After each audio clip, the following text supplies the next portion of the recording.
चोर। रात के 2 बज रहे थे। सल्लू को नींद नहीं आ रही थी। हुआ यूँ था कि स्कूल से वापस आकर वो सो गया था। फिर रात के खाने के बाद उसने भाईजान के साथ कॉफ़ी की एक प्याली पी ली थी। अब भाईजान तो रात देर तक पढ़ते रहते थे, मगर वो तो ज़्यादा से ज़्यादा 10:30-11 बजे तक सो जाता था। वो अपने बिस्तर पर नीम दराज, बाहर तारों बड़ी आंखों चांद निकला हुआ था और चांदनी सारे घर में फैली हुई थी। सामने बाग के तरफ बिल्कुल खामोश थे। एकदम सल्लू को आहट महसूस हुई। इसने नज़र में घा कर देखा और बाग की दीवार पर इसकी नज़र ठहर गई। एक शख्स दीवार फांदकर अंदर कूदा और बहुत एहतियात से धीमे पांव घर की तरफ बढ़ने लगा। सल्लू साहब की तो जान ही निकल गई। अब वो क्या करे? इस वक्त तो भाईजान भी सो गए होंगे। वो बहुत एहतियात से उठा और चोर की तरह ही धीमे पांव चलता हुआ नीचे भाईजान के कमरे में आ गया। क्या बात है सल्लू? भाईजान ने पूछा। श्श भाईजान, सल्लू ने होंठों पर उंगली रखकर कहा। वो इनके बिल्कुल करीब पहुंच गया और कान में सरगोशी करके बोला, घर में चोर घुस आया है। भाईजान पड़ा पड़ा कर उठ पड़े। सल्लू, अगर ये मजाक है तो तुम्हारी खैर नहीं। भाईजान, मैं मजाक नहीं कर रहा। मैंने खुद एक आदमी को अंदर कूदते देखा है। वो बाग से होता हुआ घर की तरफ आया है। भाईजान बिस्तर से निकले और कमरे से बाहर आ गए। सल्लू इनके साथ साथ था। वो दोनों बगैर आवाज़ बुलंद के घर की खिड़कियों से बाहर झांक रहे थे ताकि मालूम हो सके कि चोर इस वक्त कहाँ है। आखिर सीढ़ियों की खिड़की से वो नज़र आ गया। बाहर कुछ खाली टिप पड़े हुए थे। वो इन्हें टोल रहा था।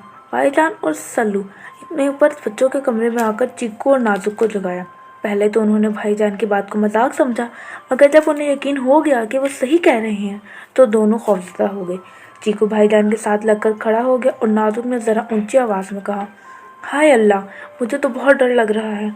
मैं तो डर से मर ही जाऊंगी। चोर हमें मारेगा तो नहीं? भाईजान गुस्से से बोले। नाजुक, आहिस्ता बोलो वरना मैं एक थप्पड़ लगाऊंगा। इस बात पर सल्लू और चीकू की हंसी छूट गई। कुछ शर्म करो, हम मुसीबत में फंसे हैं और तुम हंस रहे हो। भाईजान ने उन्हें डांटा, मगर फिर खुद में हंस पड़े। और अब क्या करूं इस चोर का, वो सोचने लगे। बावर्ची खाने में जाल पड़ा है, बगैर आवाज़ पैदा किए वो उठा लो। सल्लू जल्दी से जाल ले आया। भाईजान ने जाल की मजबूती को देखा और फिर बच्चों से कहा, देखो यूँ करते हैं कि मैं छत पर जाता हूँ। सल्लू, तुम जिस तरह चाह हमीद की निकल उतारते हो। इस भारी आवाज़ में चोर से कहना, खबरदार जो तुम अपनी जगह से हिले वरना गोली मार दूंगा। इसकी तवज्जो तुम्हारी तरफ होगी तो इस पर जाल फेंकूंगा और ख़ुद भी नीचे कूदकर इसको काबू कर लूँगा।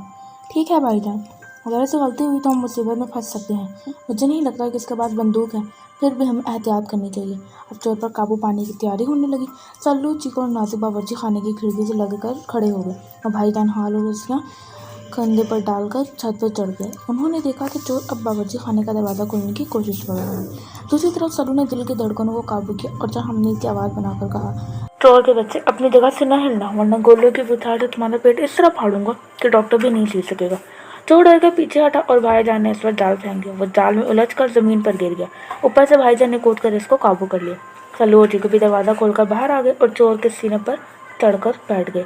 वो कराहने लगा। भाईजान ने जल्दी जल्दी इसके हाथ पांव रस्से से बांधे और उससे उठाकर किचन में ले आए। नाजुक ने बत्ती जला दी। मैंने दरवाज़ा बंद किया और चोर को कुर्सी पर बिठाकर रस्सों से बांध दिया। मुझे छोड़ दो, खुदा के लिए मुझे छोड़ दो, चोर चिल्लाया।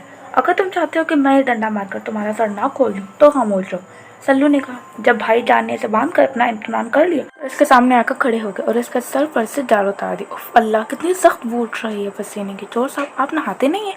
आपको इतना ख्याल तो होना चाहिए कि अगर आप चोरी करते हो पकड़े गए तो आपको पकड़ने वालों का इस बदबू से क्या हाल होगा। नाजुक ने अपने नाजुक ख्यालात का इजहार किया और अपने कमरे से परफ्यूम ले आई और चोर पर बहुत सा परफ्यूम छिड़क दिया। हाँ, अब कुछ बेहतर है।